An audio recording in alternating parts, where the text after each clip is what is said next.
I had let a lot of people down. I disappointed a lot of people. I felt like my life wasn't worth living. At 48, Matthew Chavis was about to lose his business and his marriage. The bottle was his only comfort. I was addicted every night, every weekend, every day. Matthew grew up with loving parents who had strict Christian beliefs. Both at home and at church, he learned that acceptance came by doing what was expected. That included giving his life to Jesus at 13. When you have a gentleman coming up to you and saying, "It's time, son, you need to give your life to Christ," well, then that's what I did.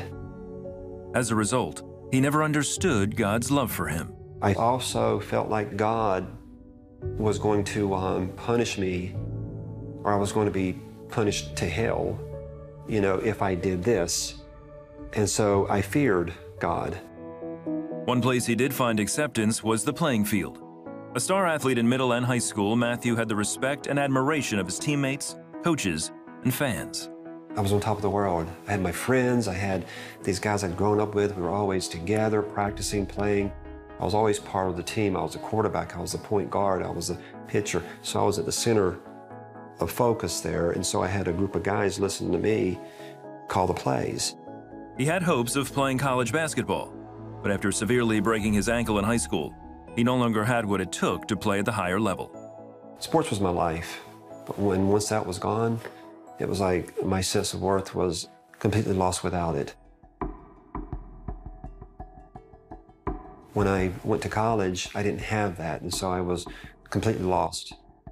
And so I ventured over to the crowd where the beer kegs were, and they had the pretty girls. So I drank to fit in. It was more of a being accepted. I completely abandoned God. When my conscience left me, I felt liberated. Matthew dropped out of college after a year and spent the next 4 years working various jobs, including as a janitor. On the weekends, he partied. And it was just like I had no value. And at that time, having put God in the closet like I had, it wasn't even a mere thought. I didn't even think about, getting on my knees and calling upon Him. I left Him. Why did He love me at this point? Tired of his life going nowhere, Matthew returned to school and went on to become a chiropractor. He also married and had children. I was on cloud nine. I went from this janitor to this chiropractic physician. And I knew that I did it without God. My self-worth started building when I was able to help someone.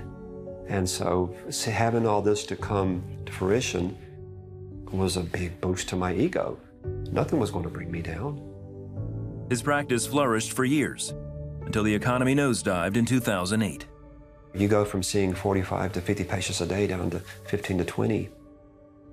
That hits the wallet hard. With that came drinking more. With that came marital problems. As heavy financial stress took its toll on his marriage, Matthew felt hurt and rejected. So he sought comfort in another woman, via social media and texting. My self-worth had increased a little bit just from her stroking my ego. I was still in a dark place. She was medicine I needed to heal some wounds. When that relationship ended in a couple of years, Matthew felt completely alone. One night in May 2014, he was watching baseball while emptying a bottle of liquor. He'd reached the end of himself and knew just the person to blame. I was mad at God for letting my life get to the point to where I didn't feel I had any worth at all, and my life wasn't worth living. Just as clear as you hear my voice, He says, how can I help you when you continue to ignore me? I recognized it was God, because He touched me in a way that I had never been. I can't even explain the feeling that came over me. He says he noticed a book on the table that seemed to glow. It was about people who had struggled in life and found God to be their answer. As he started reading, he discovered that all this time, God was there and truly loved him. Every pore in my body felt like tears were coming out.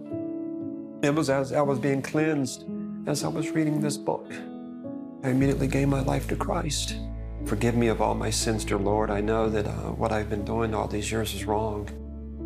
And I'm so thankful that you've chosen